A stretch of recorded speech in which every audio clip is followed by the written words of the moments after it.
future, but could be a million years from now. But we will master that conversion that's being done in the sun. And we already mastered it here, but we can't use it for anything. So don't touch. Okay. Well, so if energy, okay, so the sun is having these atomic, what do you call it? Atomic storm, what'd you say? Explosions every minute. I know.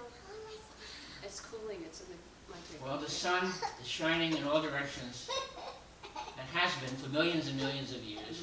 It looks just as bright as ever. So just imagine how much matter is being destroyed here.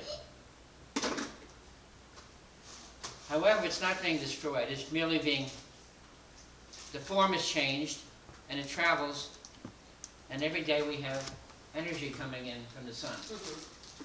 Some part of the sun disappeared. Some matter in the sun. Right, well the sun's eventually going to burn out. But I'm still trying to think of like the evidence that life can exist in other ways is that if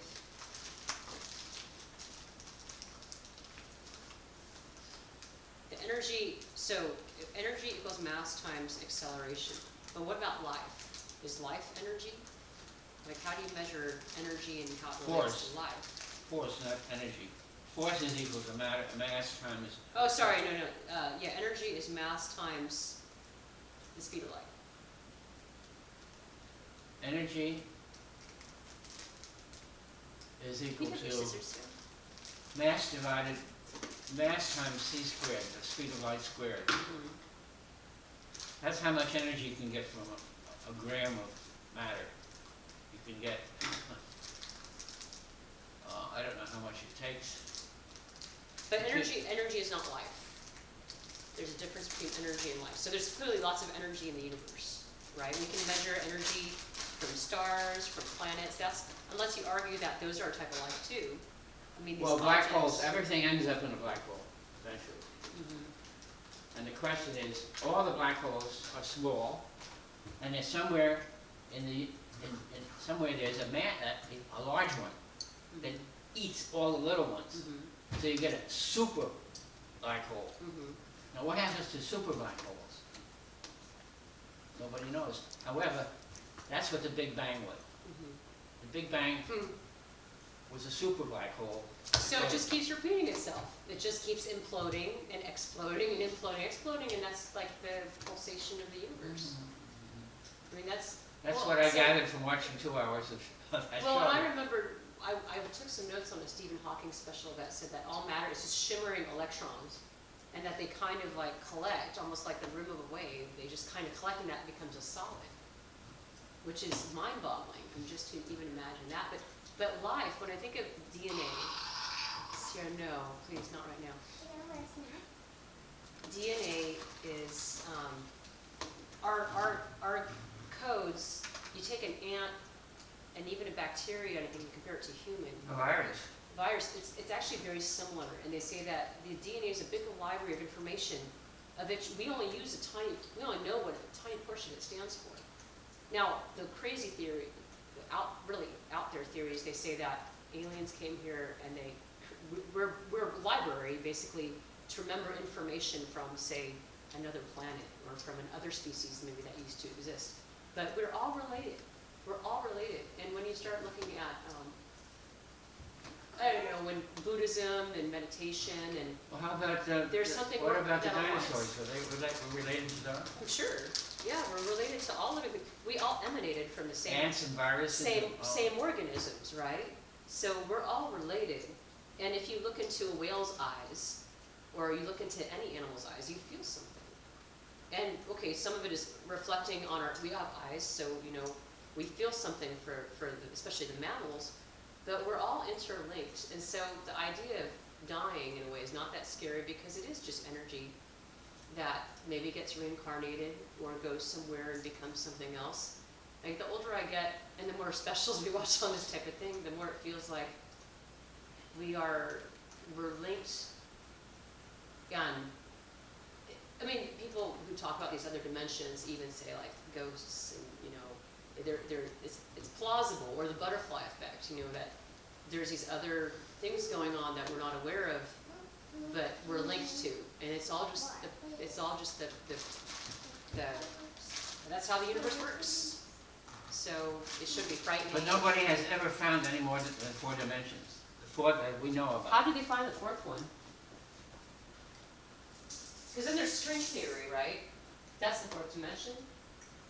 Time is the 4th dimension. Oh, time is. Oh, I see. They're not ready yet, so they need a little longer. They're almost done. Well, that's all we can do because we're human. But if you grew up in different life environment, maybe they could find. Well, there's plants and there's fish. Now those things could be forms of life in different places. Mm-hmm. Both plants Mm-hmm. and intelligent plants, Mm-hmm. or intelligent fish, Right. or intelligent bugs, or intelligent viruses. Huh. What we prize so highly is our intelligence, right? Did I ever show you? Sarah had a book called Mr. Waffles. It was about a cat. So remember Mr. Waffles? They're the cat, and they're these aliens that they're tiny though. They're the size of a cat toy.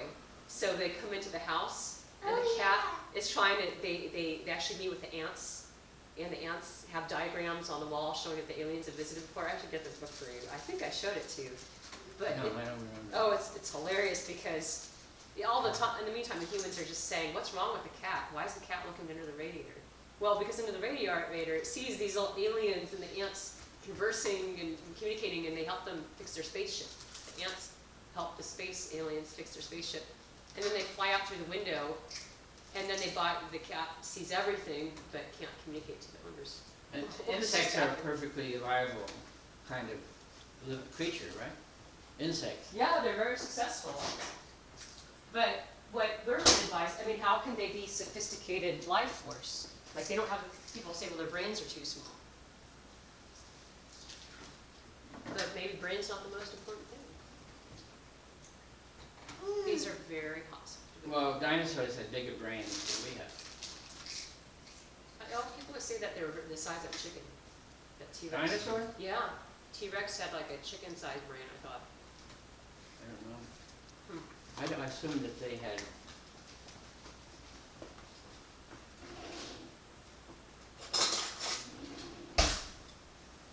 Yeah, it's interesting stuff. There's so much we don't know. And I mean, you look at an orca. Orcas are very smart fish. not a fish, it's a whale. Whatever they are. Yeah. And they talk to each other.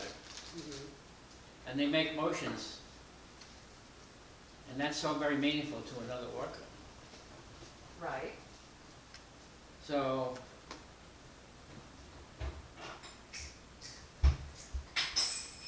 Yes, they have very sophisticated ways of communicating or hunting. that's right.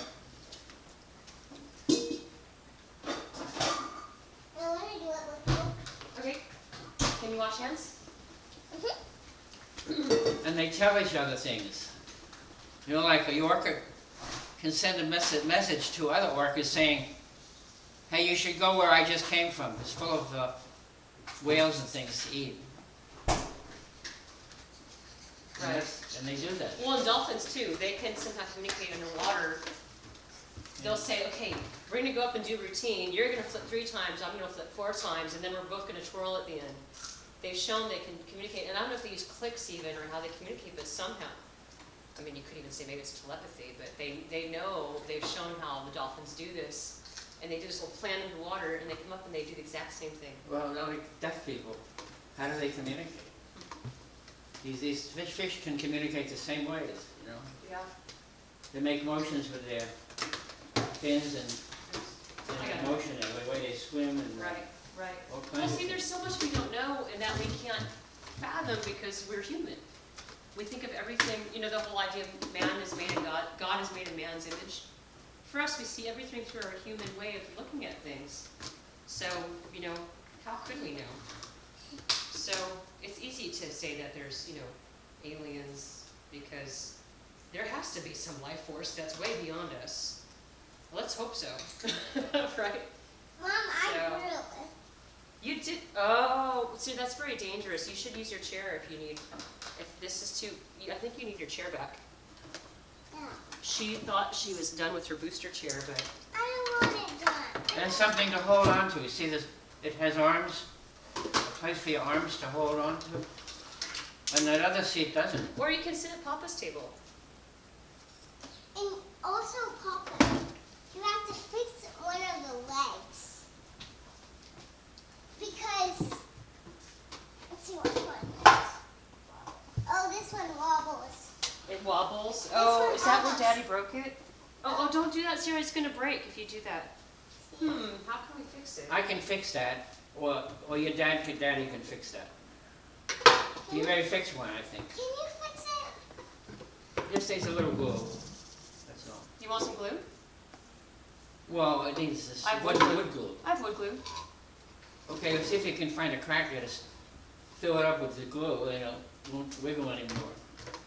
Okay. Well, maybe he'll fix it later soon, or he leaves. So. And if you can't find a crack or an opening, get a drill from your husband and drill a hole and put the glue in that. And if you put it in the right place, you can then stop the wiggle another way. You make a place for the glue to go. The glue will stop the wiggle. If you make the hole in the right place, you could also put a nail, a brad or some such thing, hammer it through there.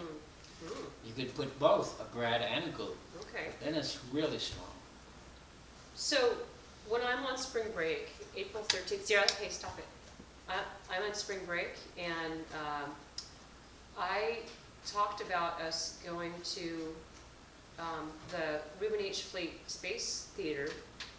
They bring out their big telescopes for the public, and we can use it to look at the stars. The only problem is it's a little bit late. It's 8 p.m., but if we go over spring break, it'll be okay because the sky will get darker earlier than, say, in the summertime.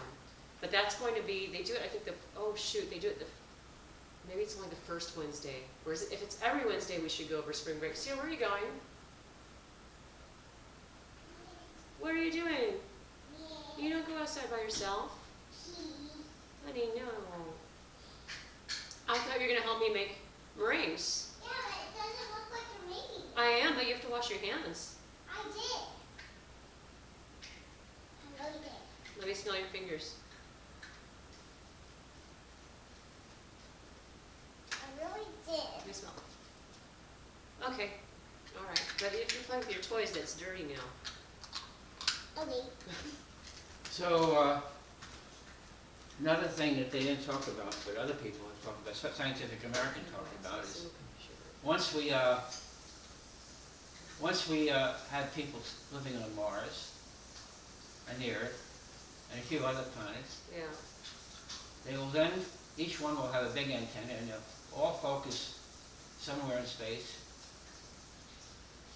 and they can send messages, like, you know, dot dash, Mm-hmm. Yeah. and we should be able to reach another universe with planets. Yeah, I think it's just a matter of time. But it's curious just that, I think the chances are that there's a life form so beyond us. Like, we're the ants, right? We're the ants, and there's some creature out there that is so beyond us and beyond the fighting and beyond the... it's interesting because they say, what do you think about Roswell? Because Roswell, they said it's a big government cover-up. And there's a lot of witnesses coming out now since Blue Book was released, and now these have been declassified. They say that the government, number one, didn't want people to panic, but two, that there's technology that would take down the energy companies.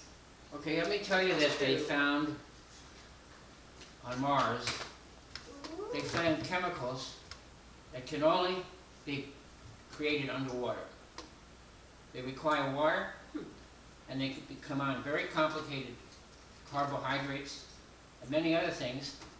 So there's a theory that Earth